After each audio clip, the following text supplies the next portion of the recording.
আমি যখন আমার বাসায় আচার বানাই আমি কিন্তু অনেক যত্ন সহকারে আচার বানাই, মানে আচার না যেই কোনো কাজে কিন্তু আমি অনেক যত্ন সহকারে করি। আসসালামু আলাইকুম।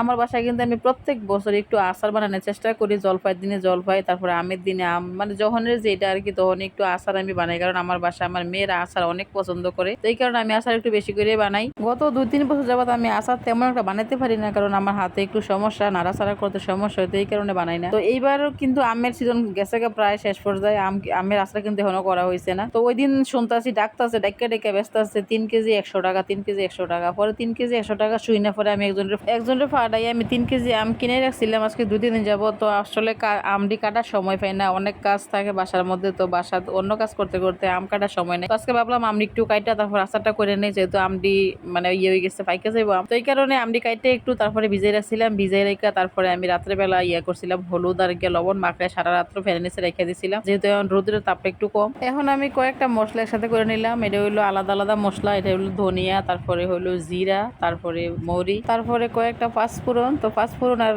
অন্য মশলা আমি একসাথে করে একটু টাইলা নেবো, টাইলা তারপরে গুঁড়ো করে নেবো আর কি। মৌরিটা আমরা গ্রামের বাসায় কই হলো গুয়া মুড়ি আর কি, অনেকে কই মৌরি। আমার মশলাটা টালা হয়ে গেছে, এখন আমি কড়াইয়ে বসাই দিলাম। তো কড়াইয়ে বসায় সরিষার তেল দিয়ে দিলাম। তো আমরা সবসময় সরিষার তেলে খাই, তো ওই তেলটা থেকে তেল দিয়ে দিলাম, এখানে 2 কাপের মতো হইব তেল দিয়ে দিলাম। তেল দিয়ে তারপরে কয়েক শুকনো মরিচ, তেজপাতা, তারপরে দিয়ে দিলাম আস্তা কয়েকটা পাঁচফোড়ন দিয়ে তারপরে দিয়ে দিলাম হলো যে সরিষাটা ইয়ে করেছিলাম, কালো সরিষা সাদা সরিষা আমি একসাথে ব্লেন্ডার করে নিছি, সিরিকা দিয়ে ব্লেন্ডার করছি। এখন দিয়ে দিলাম 3 চামচের মতন সরিষা, তারপরে দিলাম 3 চামচের মতন রসুন বাটা দিয়ে তারপরে একটু ভালো করে ভাজা নিয়ে দিচ্ছি, ভাজা তারপরে আমি আমডি দিয়ে দেবো। তো এই আমরা কিন্তু আমের আটি হওয়ার আগে করলে ভালো। আটি বলতে আমরা গ্রামের বাসায় বড়া কই আর কি, মানে আমের বড়াটা হওয়ার আগে করলে ভালো, একটু গালা গালা হয়, আচারটা খাইতে অনেক মজা হয়। তো যেহেতু এইবার আমার হাতের কাছে আম নাই, এই কারণে আসলে আচার বেশি একটা করা হয়েছে না। তো এখন যেহেতু মোটামুটি আমের আটি হয়ে গেছে, তো আমি আটি ওটা দিয়ে করতেছি। এখন একটু নাড়াচাড়া দিয়ে মিশিয়ে তারপরে হলো এখানে দিয়ে দিলাম 1.5 কাপের মতো চিনি। তো চিনিটা আসলে আমার একটু বেশি হয়ে গেছে মনে হয়, কারণ আমরা একটু মানে নরম টাইপের আর কি, আমরা আরো নরম হয়ে যাবো। চিনিটা আমার 1 কাপ দিলেই হয়তো।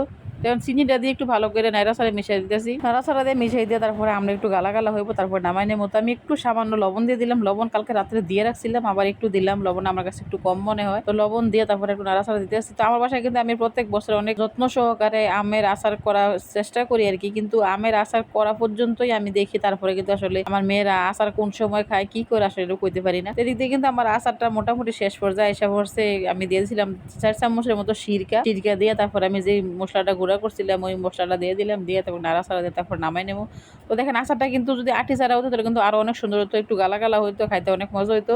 তো যেহেতু আটি হয়ে গেছে এটা খাইতে একটু মজা হইব, কারণ আটিটা মানে চুষে খাওয়া যাবো আর কি। এখন দিয়ে দিলাম হলো শুকনো মরিচের কিছু ফাঁকি, তো কেউ কেটে চিলি ফ্লেক্স। তো শুকনো মরিচটা একটু টাইলা নিয়েছিলাম হালকা করে, যাতে কালো না হয় আর কি, একটু লাল লাল করে টাইলা নিয়েছিলাম, টাইলা তারপরে ব্লেন্ডার করে এখন দিয়ে দিলাম হলো মরিচের গুঁড়াটা দিয়ে, তারপরে নাড়াচাড়া দিয়ে তারপরে হলো আচার আমার মোটামুটি শেষ পর্যায়ে হয়ে গেছে। আচার আমার বানানো শেষ। তো আচারের কালারটা কিন্তু সেই ছিল, ভিডিওতে যেমন দেখা যায় সরাসরি কিন্তু তার চেয়ে বেশি সুন্দর আছিল কালারটা। তো এই আচারটা একটু মিষ্টি হয়ে গেছিল সামান্য, একটু হালকা টক থাকলে আরো ভালো আছিল। তো আমার বাসায় কিন্তু আসলে আচারটা বেশি দিন থাকবো না, মানে বড় জোর 1 সপ্তাহের বেশি আচারটা পাওয়া যেত না এই আর কি।